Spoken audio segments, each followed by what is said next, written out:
Thank you for taking the time to watch my presentation on Kantian ethics, artificial intelligence, and the categorical imperative. So let's go ahead and dive in. What are we going to get into today?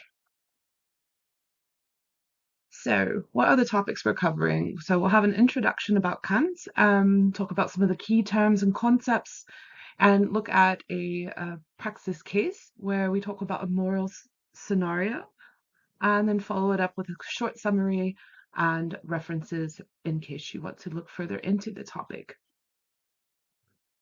So,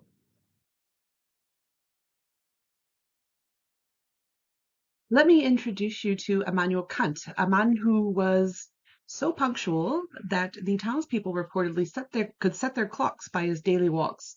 He was very rigid and very German in that way. His first work was published once he got into his 50s, which is also quite unusual for intellectuals at the time. Another fun fact about him is he actually was never married, which, especially at that time in history and for social status reasons, also very, very interesting. So, where was he born? So he was a German-speaking man who was born in Königsberg, Prussia, which Prussia is primarily modern-day Germany, but obviously a lot of borders changed around the 1940s. So Königsberg is now Kaliningrad in Russia, which is a small enclave in the middle of Poland today. So, the picture of the statue you see here, this is actually in Russia, but it's a small little sector of Russia within Poland. Yeah. He studied philosophy, mathematics, natural sciences, and theology. This becomes interesting when you notice the vocabulary he sort of uses whenever he's trying to describe things. You'll see instead of words like theory, he'll say formula and things of that matter.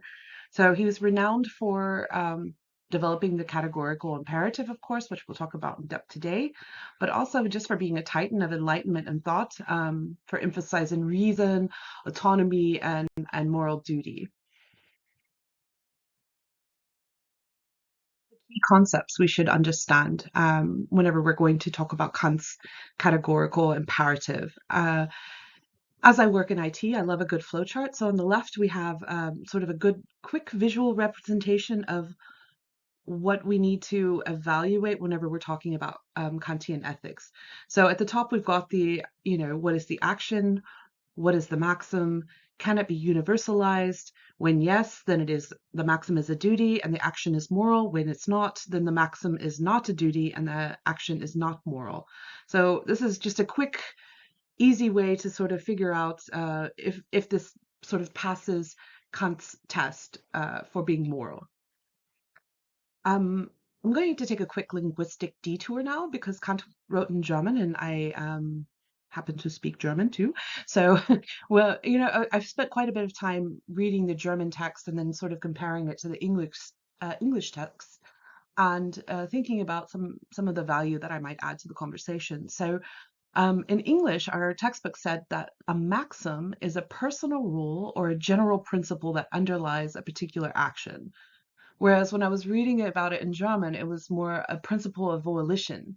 It's subjective and absolutely not universal, meaning like it's very personable and to you, where that point didn't seem so well emphasized when I was reading in English. Another thing I found interesting is that the word duty kept coming up as well. And duty, I knew whenever I read it that it was talking about the German word Pflicht, which Pflicht is an interesting word. It does mean duty, but it means more than that. It means an obligation. It means mandatory, and often is used in a legal sense as well, not just for judicial purposes, but also for societal purposes. So I find that really important to know as well that this duty, you can blow off a duty.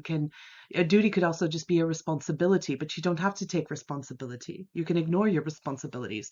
A duty is not an obligation and it's not mandatory and it's not it doesn't come across the same way as it does in German. So I just thought that would be much an interesting an interesting point to point out about some of the readings this week or last week.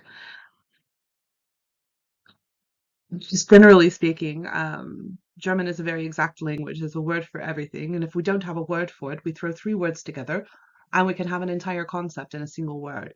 So this is why it can feel a bit long-winded and drier whenever English speakers are trying to understand, because to say exactly what we mean in German, you need a lot of sentences. Yeah. Anyway, I just thought these nuances were interesting points. So let's move on to the formulas that he talked about. Remember, we mentioned that he had a well-rounded education and that he used the mathematical part of his brain to also be integrated in this in his philosophies. You can see he's using the word formula of universality. And this just basically means if everyone did my maxim, if everyone took this course of action, would it benefit everyone? Would it be okay for everyone, or would it contradict it? It's the same with the formula of humanity, is basically never to use them as a means to an end.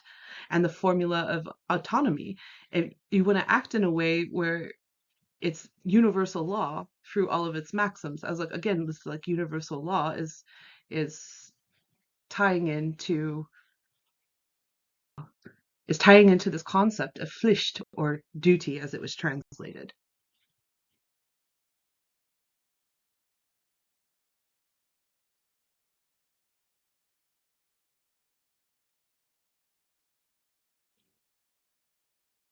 Say about this.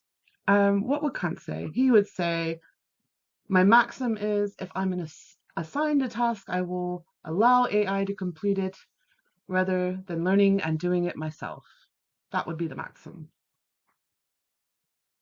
The formula of universalizability.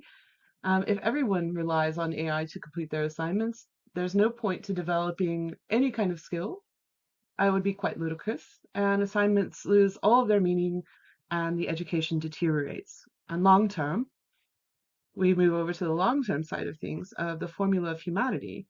So AI, if you're copying and pasting an assignment into AI and then turning it in, one, I can't believe that's not getting caught. Like it really is just like so apparent at this point. But yeah, you're you're disrespecting your own capacity to learn and develop. Um, and I really do not want to be sitting. I'm a seasoned professional, as I might have mentioned before. So I do not want to be sitting in a room with someone who has a degree in something they don't understand. There needs to be contribution. And if you need AI to answer any questions instead of having that knowledge built up yourself, you're not going to progress much in any kind of company. And it's not a win for anyone. So then we have for so we're asking here, it does nothing for your autonomy. Um, we respect the integrity of our institutions and the code of contact within our university. So Kant's verdict at the end of the day is it flunks every aspect of moral permissibility. Sorry.